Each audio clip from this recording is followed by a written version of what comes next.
Joaquin Pettigrew. I work at JRI Glenhaven Academy over in Marlborough, Mass. I'm a supervisor of a residence hall with children ages from 12 to 21. I would have to say that making sure that everybody has access to the things that they need on a fair and equitable level, but also a level of accountability. When things don't go that way, there has to be accountability. You just don't see enough of that these days. Rewinding the clock back a number of years, I was 15 and my older brother passed away. I was 15 is a tender age to begin with, and understanding that you're not going to be able to have tomorrow. His death was really sudden. Nobody saw it coming. I saw him earlier that night. I was in a car with some of my friends. He was in a car with some of his friends. We kind of ran through an intersection together. We recognized the car. Hey, what's up? What's up? Waved out the window. And that's the last time I saw him alive.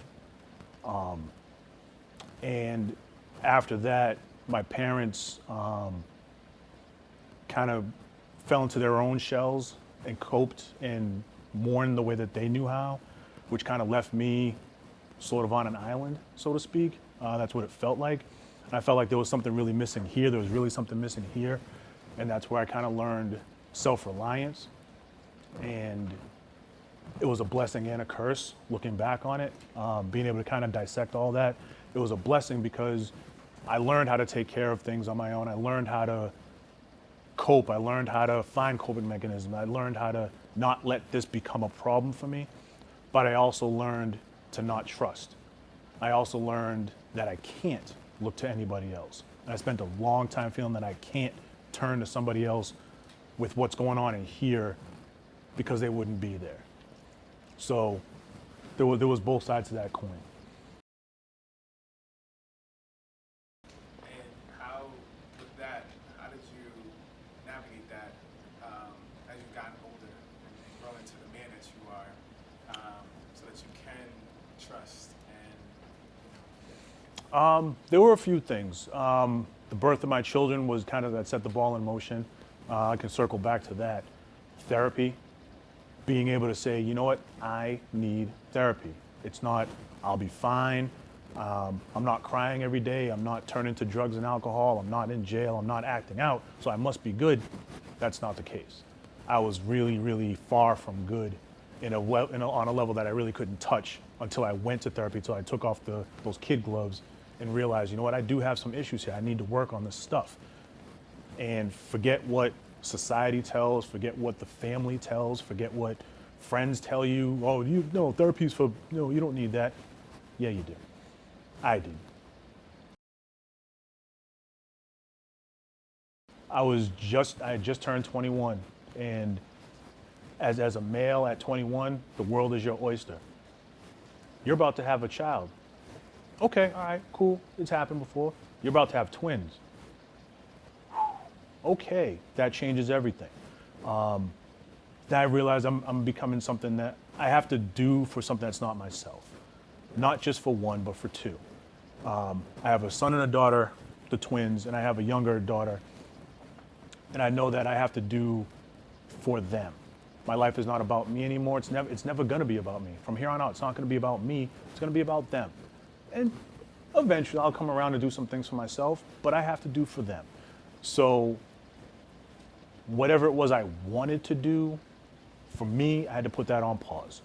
I'm gonna take care of these kids. I'm gonna give them the best I can, and all the lessons that I learned as a younger person after my brother passed away, how I dealt with things with my family, how I dealt with things internally, I was gonna try my best to be present for them, because I did not want them to grow up on any way, shape, or form thinking that I can't go to dad.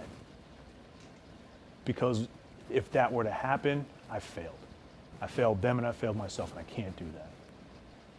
When my daughter graduated, my oldest daughter, the first twin, she graduated UMass Lowell, and we were in the audience, and as a man, I make a lot of noise when I go to these events, whether it's my son playing football, my daughter doing cheerleading, swimming, whatever, I'm making a lot of noise. So she knew exactly where I was.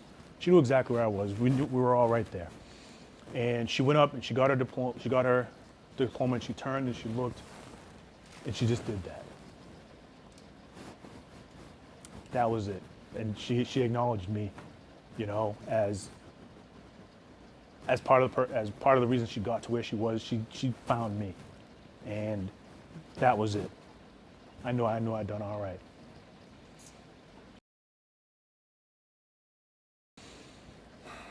I'm a black man that can because I refuse to be a black man who cannot.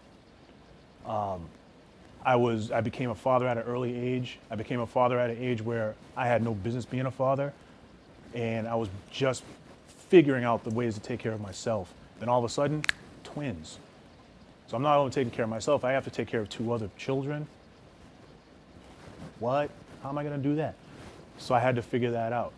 And I'm a black man who can because there's always somebody watching, whether it's my kids watching me, whether it's society watching me, whether it's my brother watching me, whether it's the kids that I work with watching me, somebody's watching. I have to make sure that I'm performing in a way that makes them say, yeah, he's doing all right. Yeah, I can do that too. Yeah, he's taking care of his business. Good for him. I don't want to be that person who's falling into what society tells us we're supposed to do. I'm not one of those brothers who just eats chicken and watermelon, talk broken English and drug selling. No, I'm going to do what I want to do, how I want to do it, the way I want to do it, in a way that's going to empower others to kind of do the same. Enjoy yourself. Do what makes you happy and be happy.